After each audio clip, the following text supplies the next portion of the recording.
What's up guys, welcome to another Toy Box Collection toy review. Today we're going to take a look at the Batman vs Superman MAFEX Wonder Woman action figure by Medicom Toys. And here's the packaging for Wonder Woman. Nice big window in the front, pretty standard MAFEX style packaging. Image of the figure on the side. On the back, more images of the figure with accessories, etc. Nice big logo of Batman vs Superman there. And same photo and logo layout on the other side, and the window wraps around to the top. Not sure if it's all that useful as you can't really see much from this angle, and the bottom there's just some text and warnings, etc. And here's a quick look at the inside of the packaging. A lot of wasted space there unfortunately, and you've got the display stand taped on at the back there. Other than that, you can see there's plastic sheeting wrapped around the figure to protect the joints for in case of paint rubbing during transit. And here are the accessories that Wonder Woman comes with. She comes with her sword. It's nicely detailed, if not a little bit on the small side, in my opinion. Soft plastic, but it's pretty straight. And she comes with her shield. This one is very nicely detailed. Love the engraving all around the shield. It's got some nice texture there as well. Lovely paint job. And on the back it's painted on the inside as well, and the straps here are soft. And she gets her lasso of truth, one in a slightly extended form and the other one all wound up so it can be carried on Wonder Woman's belt. And of course she comes with hands to carry all these accessories. So she comes with a pair of sword holding hands. Just kind of stick the sword in there. Easy peasy. Open palm hands. Fairly nicely sculpted.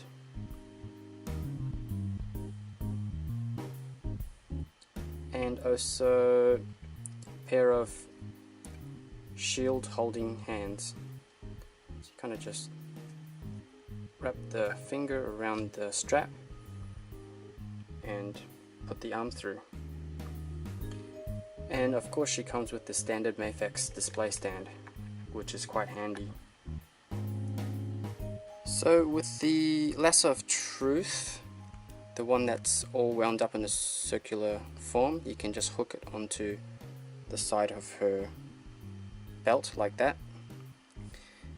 And with the arms, or I mean the hands, they're fairly simple to swap out. Just got to line up the peg and push it in.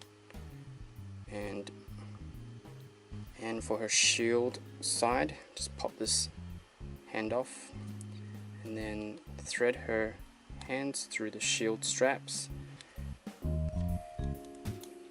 and there you go. If you want to go for a cleaner look with this figure, you can actually take the accessory belt off. So what you need to do is just pop the head and the legs off, and then slip this thing out, and then pop everything back together. And then you've got your more cleaner, more classic looking Wonder Woman.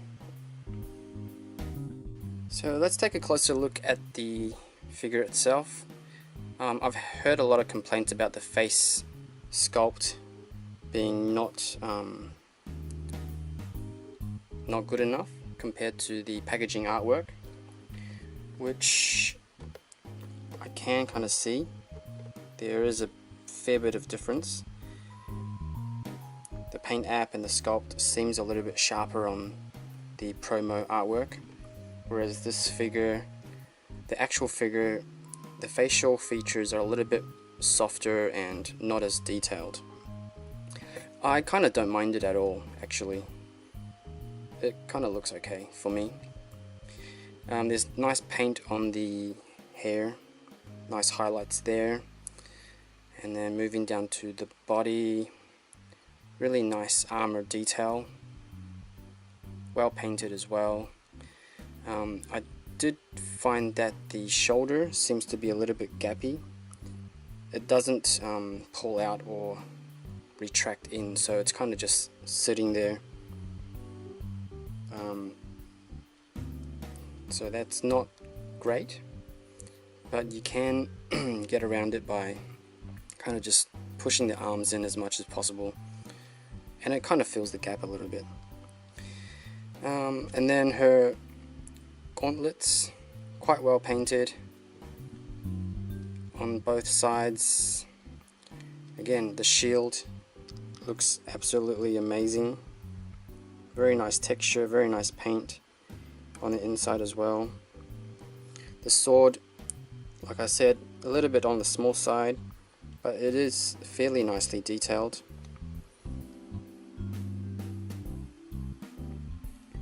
The skirt has a nice leathery texture on it, and it's nice and soft, so it moves out of the way for feet articulation.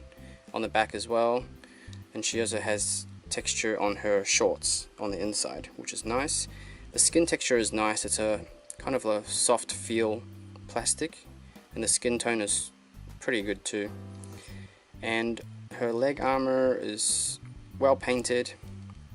I like the joint, this bit moving out of the way, which is quite cool. So with articulation, she can tilt her head up that much and down that much, but the hair does get in the way. Slight side to side tilt, and not much in terms of rotation either, because once again the hair gets in the way.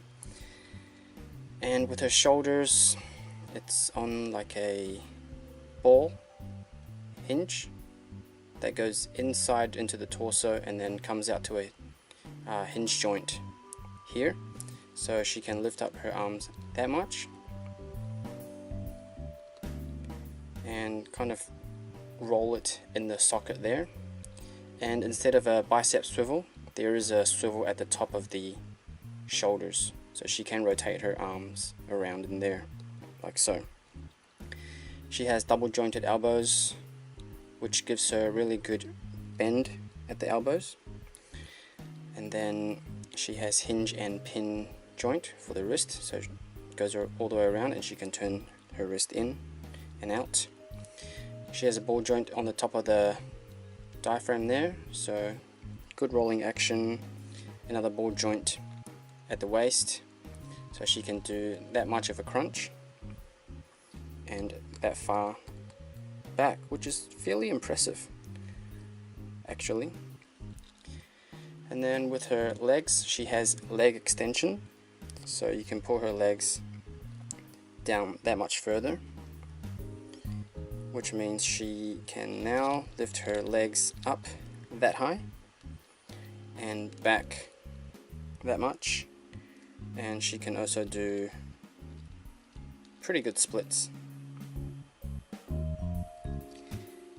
And there is a thigh rotation hidden inside there on the top of the thigh, so she can rotate her leg. And then double jointed knees all the way round, very good bend there. And then she has ankle tilt and ankle rocker. Here she is with MAFEX Batman from Batman vs Superman, and here she is with DC Multiverse Suicide Squad Batman, and here she is with SH Figure Arts Injustice Superman, and here she is with DC Icons Superman, and lastly here she is with Marvel Legends Rogue. I know there are a few complaints about her face sculpt and her paint job, but I don't actually mind what MAFEX has done.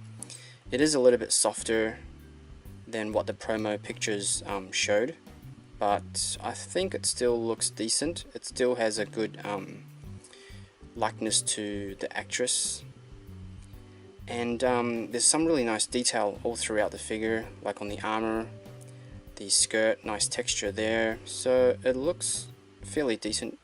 The joints are a little bit loose, and it's very easy to get them out of alignment, so I think MAFEX still has a little bit of work to catch up to the likes of Figma or SH Figure Arts. Thanks again guys for watching my review. I hope you guys enjoyed it. If you did, please give it a thumbs up, and don't forget to like, share and subscribe, and I'll see you guys next time.